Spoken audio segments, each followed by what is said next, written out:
Hello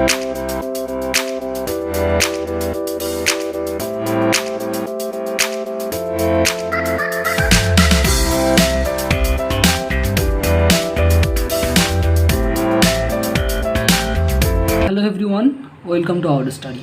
আশা করি তোমরা সবাই ভালো আছো। তো আজকে আমি মডেল অ্যাক্টিভিটি টাস্ক সপ্তম শ্রেণী গণিত নিয়ে আলোচনা করব, যেটা দেওয়া হয়েছে অক্টোবর 2021 অক্টোবর মাসে। এটা হচ্ছে পার্ট 7। তো সেটা নিয়ে তো ভিডিওটা কোথাও স্কিপ না করে শেষ পর্যন্ত দেখানোর অনুরোধ রইল। ভিডিওটিতে কোথাও বোঝার অসুবিধা হলে সেটা কমেন্ট সেকশনে অবশ্যই জানাবে, তাহলে বুঝিয়ে দেওয়ার চেষ্টা করব। তো চলো ভিডিওটা শুরু করি। তো একটা কথা বলার, সেটা হচ্ছে এটা হচ্ছে পার্ট 7। তো পার্ট 6-এর মডেল অ্যাক্টিভিটি টাস্কগুলো পেতে আমাদের এই ভিডিও ডেসক্রিপশনে দেওয়া লিঙ্ক থেকে তোমরা অবশ্যই দেখে আসতে পারো। তো চলো ভিডিওটা শুরু করি।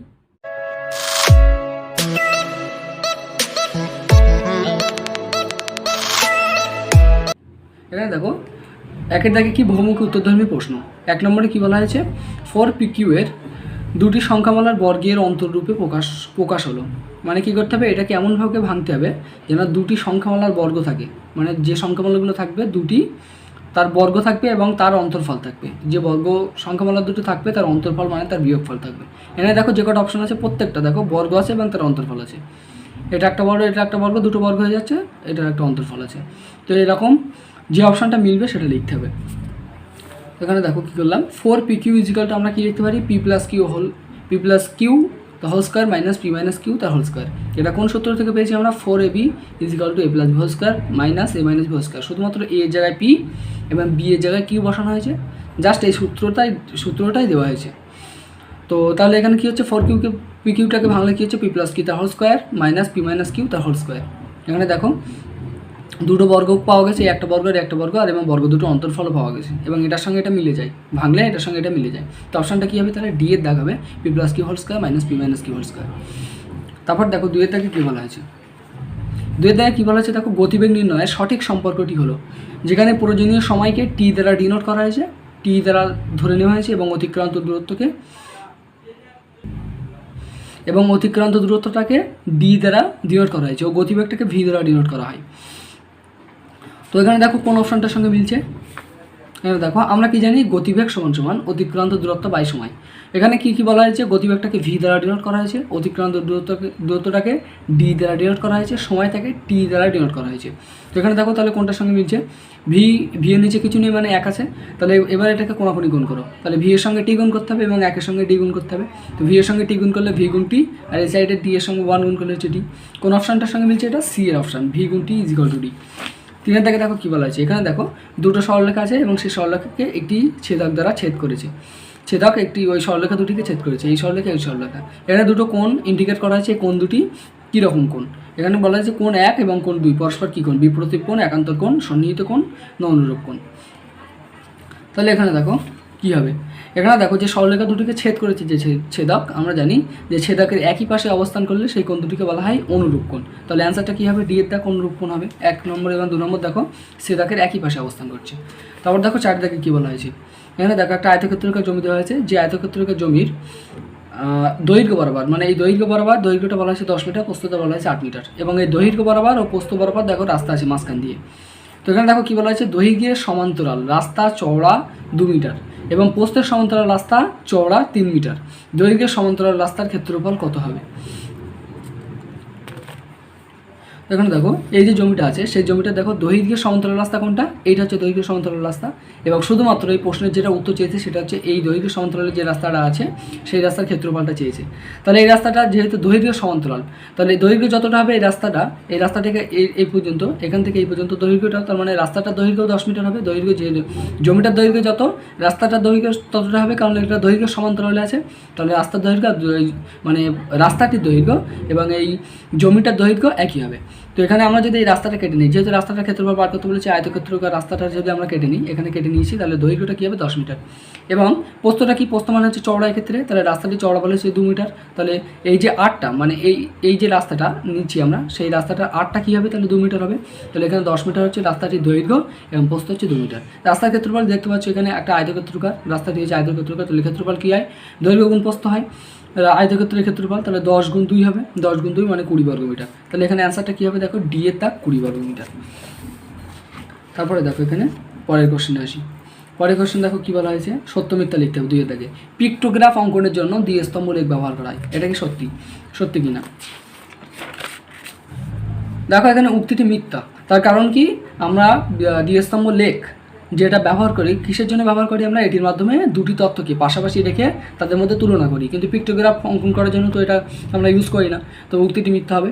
তাহলে 2 এর দাগটা কী বলা হয়েছে দেখো এবার, গতিবেগ একই থাকলে সময় ও দূরত্ব সরল সমানুপাতিক। গতিবেগ যদি একই থাকে, যদি কোনো গাড়ির গতিবেগ যদি একই থাকে তাহলে সময় ও দূরত্ব সরল সমানুপাতিক। যদি আমাদের গতিবেগ যদি একই থাকে তাহলে বেশি দূরত্ব যেতে গেলে আমাদের বেশি সময় লাগবে, আর কম দূরত্ব যেতে গেলে কম সময় লাগবে।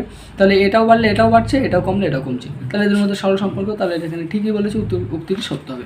3 এর দাগে দেখো কী বলা হয়েছে, ত্রিভুজের ক্ষেত্রফল কি, হাফ ভূমির দৈর্ঘ্য গুণ উচ্চতা। তো আমরা জানি যে ত্রিভুজের ক্ষেত্রফল হয় হাফ ভূমি গুণ উচ্চতা, তো এটা ঠিকই বলা হয়েছে এখানে। তাহলে 3 থেকে এটা হবে উক্তিটি সত্য। তারপরে দেখো কী বলা হয়েছে, রুটের ভিতরে একটা সংখ্যা দিয়েছে 1.21 এটা দেওয়া হয়েছে। তো এইটার আমরা জানি এটাকে যদি আমরা বর্গমূল করি তো একটা পাবো পূর্ণ সংখ্যা, কারণ এটা একটা বর্গ সংখ্যা আছে, বর্গ সংখ্যা বর্গমূলের মধ্যে লিখলে সেটা একটা পূর্ণ সংখ্যা পাবো। তো এই পূর্ণ সংখ্যাটা এই বর্গমূলটা বার হয়ে গেলে তখন একটা আমরা সংখ্যা পাবো, সেই সংখ্যাটা আগে দেখো মাইনাস আছে, তো এটা সত্যি কিনা দেখি আমরা। তো 1.21 যেটা আগে আছে, আমরা কি জানি 1.21টাকে আমরা লিখতে পারি 1.1 গুণ 1.1, কারণ কি দেখো 1.1 আর 1.1টাকে গুণ করলে এখানে দেখো 1.21 হয়ে যাচ্ছে। তো 1.21টাকে আমরা লিখতে পারি 1.1 গুণ 1.1। এবার দেখো রুটের ভেতরে যদি দুটি একই সংখ্যা থাকে তাহলে রুটের বাইরে যখন বার হয় একটা হয়, তাহলে এখানে দেখো দুটো আছে 1.1 এবং 1.1, দুটো সংখ্যার গুণ আছে, একটা বার হবে 1.1 হবে। তো এখানে দেখো রুটের বাইরে যখন বার হচ্ছে তখন এর আগে কি মাইনাস হচ্ছে, কিন্তু ওখানে দেখো প্রশ্নে বলা হচ্ছে 1.21 ইজিক্যাল টু মাইনাস 1.1, তাহলে এটা তো মাইনাস হচ্ছে না, এটা প্লাস হচ্ছে, এর আগে কি চিহ্ন মানে প্লাস আছে, তাহলে উক্তিটি মিথ্যা হবে। তারপরে দেখো কী বলা হয়েছে, 3-1 4 স্কোয়ার প্লাস 4 প্লাস 1/স্কোয়ার বীজগাণিতিক সংখ্যামালাকে পূর্ণ বর্গাকারে লেখো। পূর্ণ বর্গাকারে লিখতে হবে, মানে কোনো একটা রাশির বর্গকারে লিখতে হবে, এটাকে ভেঙে আমাদের কোনো একটা রাশির বর্গাকারে লিখতে হবে, পূর্ণ বর্গাকারে। তো এখানে দেখো 4 স্কোয়ার প্লাস 4 প্লাস 1/স্কোয়ার। এবার এটাকে প্রথমে 4 স্কোয়ার, এটাকে কী লেখা যায়, 4 কত বর্গ, 2 এর বর্গ, এবং স্কোয়ার কত বর্গ, a এর বর্গ। তাহলে 4 যেহেতু 2 এর বর্গ এবং স্কোয়ার যেহেতু a এর বর্গ, তাহলে এটাকে একসঙ্গে 4 স্কোয়ারটাকে লেখা যায় 2a তার হোল স্কোয়ার লেখা যায়। একইভাবে এবার এটা নিয়ে ভাবো, 1 কি, 1 মানে হচ্ছে 1 স্কোয়ার, এখানে লিখলাম 1 মানে 1 স্কোয়ার, 1 স্কোয়ার মানে 1, তাহলে 1 এর জায়গায় আমরা লিখতে পারি 1 স্কোয়ার, এবং a স্কোয়ার মানে কি এটা a এর বর্গ, তাহলে টোটালি এটা কী হচ্ছে 1/a তার হোল স্কোয়ার হয়ে যাচ্ছে। এই দুটোর বর্গ করলে তো আমরা এটাই পাবো, এটার বর্গ এইটার পুরোটার বর্গ মানে কি 1 এর square by a square, 1 square মানে কি 1, তাহলে এখানে এটা দেখো আমরা এটাই পেয়ে যাচ্ছি। তো এটাকে ভেঙে আমরা এটা লিখলাম। তারপরে দেখো এখানে কী করছি, 4টাকে কীভাবে লেখা যায়, 2 লেখা যায়, তারপর লেখা যায় এটাকে লেখা যায় 2a, তারপরে bটাকে লেখা যায়, মানে এটা অ্যাকচুয়ালি এটা বি, আমাদের সূত্রে যখন পড়বে এটা হবে বি, তো বিটা হচ্ছে এটা। তাহলে এখানে দেখো 2 গুণ a গুণ b, এখানে দেখো a লিখলাম তারপর b লিখলাম, দেখো এখানে a আর a কেটে গেলে 2 2 4 হচ্ছে, তাহলে 4টা হচ্ছে, তাহলে 4টাকে ভেঙে আমরা এটাই লিখলাম। এবার দেখো এখানে একটা সূত্র পড়ে গেছে, square plus 2ab plus b square. দেখো এখানে সূত্র পড়ে গেছে square plus 2ab plus b square সমান সমান আমরা কোন সূত্র জানি, a plus b whole square. তাহলে এই সূত্র আমরা এখানে পুট করবো। তো এই সূত্র যদি পুট করি এখানে, এই সূত্রটা আমাদের হয়ে যাচ্ছে। তো এই সূত্র a এর জায়গায় কী আছে, এখানে 2 আছে, তাহলে a plus b whole square মানে কি এর জায়গায় 2 হবে, b এর জায়গায় দেখো এখানে 1/a আছে, তাহলে b এর জায়গায় এখানে 1/a বসাতে হবে আমাদের, তাহলে 2a প্লাস 1/a তার হোল স্কোয়ার। এখানে দেখো একটা পূর্ণবর্গ রাশি হয়ে গেছে, এখানে একটা পূর্ণবর্গ রাশি হয়ে গেছে এটা। তারপরে দেখো এখানে 2 দাগের কোশ্চেনটা কী বলা হয়েছে, সমকোণী ত্রিভুজের 3টি বাহুর দৈর্ঘ্যগুলির মধ্যে সম্পর্কটি লেখো। তখন দেখো একটা সমকোণী ত্রিভুজ অঙ্কন করলাম, যে সমকোণী ত্রিভুজের এই কোণটা সমকোণ এবং সমকোণের বিপরীত বাহুটা হয় অতিভুজ, আমরা জানি। তো এটা হচ্ছে অতিভুজ, এটা লম্ব হচ্ছে, এটা ভূমি। তো 3টি বাহুর মধ্যে সম্পর্ক আমরা কি জানি, অতিভুজ স্কোয়ার সমান সমান লম্ব স্কোয়ার যোগ ভূমি স্কোয়ার। তো এখানে দেখো অতিভুজ স্কোয়ার, এটা অতিভুজ স্কোয়ার সমান সমান লম্ব স্কোয়ার এবং ভূমি স্কোয়ারের যোগফল, এটা হচ্ছে 3টি বাহুর মধ্যে সম্পর্ক। তারপরে দেখো এই সম্পর্কটা দিয়ে একটা অঙ্ক দিয়েছে, কি বলেছে এখানে, একটি সমকোণী ত্রিভুজের অতিভুজের দৈর্ঘ্য 5 সেন্টিমিটার এবং ভূমির দৈর্ঘ্য 3 সেন্টিমিটার হলে লম্বের দৈর্ঘ্য নির্ণয় করো। তো এখানে দেখো কী বলা আছে, সমকোণী ত্রিভুজ আর অতিভুজের, এটা হয় অতিভুজ, এটা সমকোণ হলে এটা অতিভুজ হয়, এই বিপরীত বাহুটা। তো এটা বলা আছে 5 সেন্টিমিটার এবং ভূমিটা বলা আছে 3 সেন্টিমিটার, লম্বটা বার করতে বলেছে। তো এখানে লিখে নিলাম এবং লম্বটা জিজ্ঞাসা চিহ্ন লিখলাম, যেহেতু বলা হয়নি। তো আমরা আগে যে সূত্রটা পড়েছি কি, এখানে অতিভুজ স্কোয়ার সমান সমান লম্ব স্কোয়ার যোগ ভূমি স্কোয়ার। তো এখানে যেহেতু আমাদের লম্ব স্কোয়ার মানে লম্বের মানটা আমাদের বার করতে হবে, এখানে দেখো লম্বের মানটা বার করতে হবে, তো লম্বের মানটা আমরা এই সাইডে রেখে সেপারেশন করে নিচ্ছি, ভূমি স্কোয়ারটাকে এই সাইডে আনছি। তো ভূমি স্কোয়ার এখানে প্লাস ছিল, তাহলে অতিভুজ স্কোয়ার মানে সমান সমান এই সাইডে যদি আসে তাহলে অতিভুজ স্কোয়ার থেকে এটা বিয়োগ হয়ে যাবে, যেহেতু এখানে প্লাস ছিল এই সাইডে এসে মাইনাস হয়ে যাচ্ছে। তারপর যেহেতু লম্বের মানটা আমাদের বার করতে হবে, তো লম্ব স্কোয়ারটাকে ঘুরিয়ে লিখছি এই সাইডে এবং অতিভুজ স্কোয়ার বিয়োগ ভূমি স্কোয়ার এটাকে ঘুরিয়ে লিখছি এই সাইডে। তো এখানে দেখো এখানে কী করলাম, লম্ব স্কোয়ারটাকে এই সাইডে ঘুরে লিখলাম, এই সাইডে লিখলাম অতিভুজ স্কোয়ার বিয়োগ ভূমি স্কোয়ার। তো অতিভুজের মান যেহেতু 5 ছিল তাহলে অতিভুজ স্কোয়ার মানে হবে 5 স্কোয়ার, এবং ভূমির মানটা যেহেতু 3 ছিল তাহলে ভূমি স্কোয়ার মানে হচ্ছে 3 স্কোয়ার। এবার দেখো এখানে স্কোয়ার আছে, তো আমাদের বার করতে হবে তো লম্ব, তা স্কোয়ার থেকে আমাদের যখন এই লম্বতে আসতে হবে তখন আমাদের কী করতে হবে, ওয়াইপক্ষে বর্গমূল করতে হবে। তো লম্ব স্কোয়ার আছে এটাকে বর্গমূল করে দিচ্ছি আমরা, আর এই সাইডেও 5 স্কোয়ার মাইনাস 3 স্কোয়ার আছে এটাকে বর্গমূল করে দিচ্ছি। তো দেখো বর্গমূল যদি করি আমরা, তো লম্ব স্কোয়ার আছে, তো যেহেতু বর্গমূলের মধ্যে দুটো আছে, লম্ব স্কোয়ার মানে কি দুটো লম্ব আছে, লম্বর গুণ আছে, তো যখন বর্গমূলের বাইরে বার হবে তখন একটা হয়ে যাবে, ওই জন্য লম্বটা আমরা একেবারেই লিখে দিয়েছি যে লম্ব স্কোয়ারটাকে যদি দুই সাইডে বর্গমূল করি লম্ব স্কোয়ার থেকে এটাকে লম্ব হয়ে যাবে। আর এই সাইডে কী হবে, রুটের মধ্যে 5 স্কোয়ার মানে 25 এবং 3 স্কোয়ার মানে 9 হচ্ছে, তো লম্ব সমান সমান কী হচ্ছে, এখানে রুট ওভার অফ 25 থেকে 9 বাদ দিলে 16 হচ্ছে। 16 মানে কি 4 স্কোয়ার, আমরা জানি 4 বর্গ হচ্ছে 4 স্কোয়ার মানে হচ্ছে 16, 4 স্কোয়ার মানে হচ্ছে 16। তো মানে 16টাকে কী বলা যায়, ওর ভিতরে 16 আছে মানে হচ্ছে 4 স্কোয়ার আছে রুটের মধ্যে, তো রুটের বাইরে যখন বার হবে তখন 4 স্কোয়ার মানে দুটো আছে, রুটের বাইরে যখন বার হবে একটা হবে, তাহলে লম্ব সমান 4 হচ্ছে, তাহলে লম্ব হচ্ছে 4 সেন্টিমিটার। তারপরে দেখো এখানে কী বলা হয়েছে, 4 জায়গায় কী বলা হয়েছে দেখো, সপ্তম শ্রেণীর 34 জন ছাত্রছাত্রী, অষ্টম শ্রেণীর 40 জন ছাত্রছাত্রীর প্রিয় খেলার তথ্য নিচে টেবিলে লেখা হয়েছে, দ্বিস্তম্ভ চিত্রের মাধ্যমে প্রকাশ করো। দ্বিস্তম্ভ রেখা আমরা কেন ব্যবহার করি, আমাদের এমসিকিউ একটা কোশ্চেন ছিল, এমসিকিউ না সরি সপ্তমীতে একটা কোশ্চেন ছিল যে এমসিকিউ এই দ্বিস্তম্ভ লেখা আমাদের ব্যবহার করা হয় পিক্টোগ্রাফ অঙ্কনের জন্য, কিন্তু সেটা তো মিথ্যে, আমাদের অঙ্কন করা হয় কেন, দুটো তত্ত্বকে পাশাপাশি রেখে তুলনা করার জন্য। তো এখানে দেখো কী বলা হয়েছে, সপ্তম শ্রেণী এবং অষ্টম শ্রেণীর ছাত্রছাত্রীদের খেলাধুলা একটা চার্ট দেওয়া হয়েছে, সেই চার্টটাকে আমাদের সপ্তম শ্রেণী এবং অষ্টম শ্রেণীর মধ্যে তুলনা করতে হবে। তো এখানে দেখো কী বলা হয়েছে, আমরা দ্বিস্তম্ভ লেখ মানে কি দুটো স্তম্ভ থাকবে, এটা হচ্ছে উল্লম্ব স্তম্ভ আর এটা হচ্ছে অনুভূমিক স্তম্ভ, দুটো এখানে উল্লম্ব এটা হচ্ছে সরি এটা দ্বিস্তম্ভ লেখে আমাদের দুটো অক্ষ থাকে, এটা হচ্ছে উল্লম্ব অক্ষ উল্লম্ব স্কেল এবং এটা হচ্ছে অনুভূমিক স্কেল, এবং এখানে দ্বিস্তম্ভ লেখ মানে কি দুটো করে স্তম্ভ লেখ থাকবে, দুটোর সঙ্গে তুলনা করা যাবে। এখানে সপ্তম শ্রেণী হচ্ছে এটা এবং অষ্টম শ্রেণী হচ্ছে এটা। এখানে দেখো প্রথমে লিখে নিয়েছি যে সপ্তম শ্রেণী হচ্ছে সাদা অংশ, সাদা যে ঘরটা স্তম্ভটা সেটা হচ্ছে সপ্তম শ্রেণী এবং বোল্ড করা অংশটা হচ্ছে অষ্টম শ্রেণী। এবং উল্লম্ব স্কেল বরাবর আমরা কী নেবো, যে ছাত্রছাত্রীর সংখ্যাগুলো বলা হয়েছে সেইগুলো নেব, এবং অনুভূমিক অক্ষ বরাবর ক্রিকেট, ফুটবল এবং সাঁতার দুটো ক্লাসের মধ্যে তুলনা করব।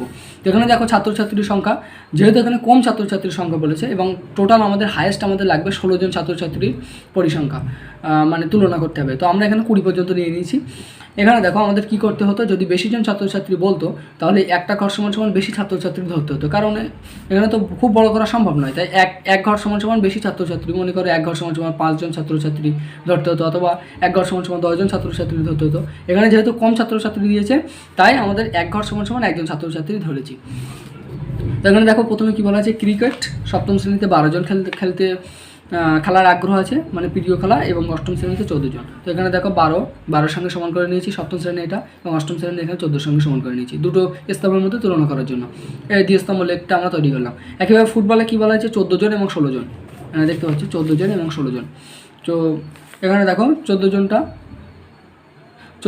এখানে দেখো 14 জনটা এখানে সপ্তম শ্রেণী এবং 16 জনটা এখানে নিয়েছি। তারপরে দেখো সাঁতার প্রতিযোগিতায় কী বলেছে, এখানে 8 জন এবং 10 জন সাঁতার প্রতিযোগিতায়, এখানে দেখো 8 জন নিয়েছি এবং 10 জন নিয়েছি। এরকমভাবে দ্বিস্তম্ভ লেখ দুটো করে স্তম্ভ থাকবে প্রতিটা ক্লাসের, ক্রিকেটের ক্ষেত্রে দুটো স্তম্ভ, ফুটবলের ক্ষেত্রে দুটো স্তম্ভ, সাঁতারের ক্ষেত্রে দুটো স্তম্ভ, এবং এদের মধ্যে সহজেই তুলনা করা সম্ভব দ্বিস্তম্ভ লেখের মাধ্যমে।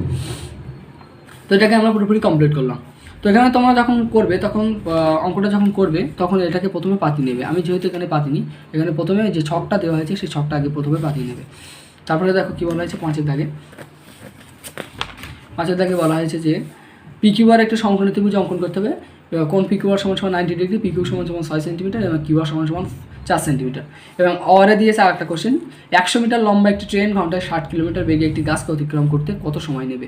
তো অর মানে এখানে দুটোর মধ্যে যে কোনো একটা তোমরা করতে পারবে, তো আমি নিচেরটা করে দিচ্ছি। নিচেরটা দেখো কী বলা আছে, 100 মিটার লম্বা একটি ট্রেন ঘন্টায় 60 কিলোমিটার বেগে একটি গাছকে অতিক্রম করতে কত সময় নেবে। তো ওই ট্রেনটা গাছকে অতিক্রম করবে, গাছকে অতিক্রম করার অর্থ কি, ওই ট্রেনটা নিজের দৈর্ঘ্য অতিক্রম করবে, মানে গাছটাকে নিজের দৈর্ঘ্যটাকে অতিক্রম করে যাবে। তো নিজের দৈর্ঘ্য কত, 100 মিটার, তাহলে গাছটাকে অতিক্রম করার অর্থ হচ্ছে ওই ট্রেন গাছটাকে 100 মিটার দৈর্ঘ্যটা অতিক্রম করবে। তো ট্রেনের গতিবেগটা প্রশ্নে কত বলা হয়েছে দেখো এখানে 60 কিলোমিটার পার ঘন্টা। তো ট্রেনের গতিবেগ কত? 60 কিলোমিটার পার ঘন্টা, প্রতি ঘন্টায় 60 কিলোমিটার। তো এখানে যেহেতু কিলোমিটার আছে এবং এখানে যেহেতু ট্রেনের নিজের দৈর্ঘ্যটা মিটারে আছে এককটা, তো আমরা কিলোমিটার একক থেকে মিটারে এখানে এককে নিয়ে যাবো। তো আমরা 1 কিলোমিটারের সমান সমান কত জানি? 1000 মিটার জানি আমরা। 1 কিমি সমান সমান 1000 মিটার। 1000 মিটার এটা আমরা জানি। তাহলে এখানে 60 কিলোমিটার, তার মানে কত হবে? 60-এর সঙ্গে 1000 গুণ করতে হবে, তাহলে 60,000 মিটার হয়ে যাবে। তো এখানে 60-এর সঙ্গে 1000 গুণ করেছি, এখানে কিমি থেকে আমরা মিটারে চলে এসেছি, এখন মিটার পার ঘন্টা হয়েছে। তাহলে পার ঘন্টা কি? 60,000 মিটার পার ঘন্টা। তাহলে ট্রেনটির গতিবেগ কত? 60 কিলোমিটার পার ঘন্টা। এবার কিলোমিটার থেকে আমরা মিটারে নিয়ে এসি, তাহলে 60,000 মিটার যায় কত? 1 ঘন্টায় যায়, যেহেতু ওখানে ট্রেনের গতিবেগটা বলা হয়েছে 1 ঘন্টায়। 1 ঘন্টায় 60 কিলোমিটার যায়, মানে 60 কিলোমিটার মানে 60,000 মিটার যায়। তাহলে এক মিটার যাবে কত ঘন্টায়? 1/, এখানে 60,000টা নিচে চলে যায়, তাহলে 1/60,000 ঘন্টায়। এখানে দেখো, তাহলে ট্রেনটি যদি গাছকে অতিক্রম করছে মানে কি? তার নিজের দৈর্ঘ্যে 100 মিটার অতিক্রম করছে। তাহলে এবার দেখতে হবে যে তার 100 মিটার অতিক্রম করতে কত সময় লাগে। তাহলে এখানে 1 মিটার অতিক্রম করতে 1/60,000 লাগে। তাহলে 100 মিটার কত? এই 1 মিটারের সঙ্গে 1 মিটারের মানটা আমরা যেটা পেয়েছি 100 মিটারে, তার সঙ্গে তাহলে 100 গুণ করতে হবে। তাই 1/60,000 সঙ্গে দেখো 100 এখানে গুণ করে দিয়েছি। এখানে দেখো এই 2 শূন্য কেটে যাচ্ছে, তাহলে কী হচ্ছে? দেখো উপরে 1 পরে থাকে, নিচে 600। এবার দেখো এটা একক আছে ঘন্টায়, তো 1/600 এটা খুব ছোটো একক হয়ে যাচ্ছে ঘন্টার দিক দিয়ে দেখলে। তো আমরা তুলনামূলক একটা ভালো একটা মানে আমরা যদি সেকেন্ডে আনি, এই ঘন্টার এককটাকে যদি আমরা সেকেন্ডে আনি, তাহলে আমাদের একটা সুন্দর একটা উত্তর পাবো আমরা এখানে সেকেন্ডে যদি আমরা আনি।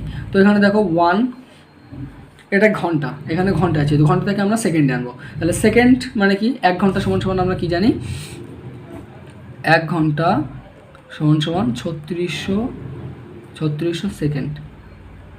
তাহলে এখানে বলা হয়েছে 1/600 ঘন্টা, তাহলে 1/600 সঙ্গে 3600 গুণ করলে আমরা সেই এই ঘন্টাটাকে আমরা সেকেন্ডে আনতে পারবো পুরো। তাহলে 1/600 সঙ্গে 3600 গুণ করলাম। এখানে দেখো এই 2 শূন্য আর এই 2 শূন্য কেটে যাচ্ছে, 6 থেকে 36কে কাটলে কি হয়? 636 মানে 6 সেকেন্ড হয়ে যাচ্ছে। এখন এককটা কি? সেকেন্ডে। এখন দেখো এটাকে শুনতে কীরকম একটা লাগছিল? 1/600 ঘন্টা। তো এখান থেকে আমরা যদি সেকেন্ডে আনি, তাহলে একটা উত্তরটা প্রফেশনাল হচ্ছে। তো সময় লাগবে কত? তাহলে 6 সেকেন্ড। তাহলে আমাদের পুরোপুরি কমপ্লিট হয়ে গেল আজকের ভিডিওটা, মানে পুরোপুরি আমাদের কমপ্লিট হয়ে গেল আজকের ভিডিওটা, মানে সপ্তম শ্রেণী মডেল অ্যাক্টিভিটি টাস্ক। তো এরকম মডেল অ্যাক্টিভিটি টাস্কগুলো পেতে আমাদের চ্যানেলটাকে সাবস্ক্রাইব করো, আর এই ভিডিওটা ভালো লাগলে লাইক করো, শেয়ার করো, এবং কোথাও বোঝার অসুবিধা হলে সেটা আগেই বলে দিয়েছি যে কমেন্ট সেকশনে অবশ্যই জানাবে, তাহলে বুঝিয়ে দেওয়ার চেষ্টা করবো। আর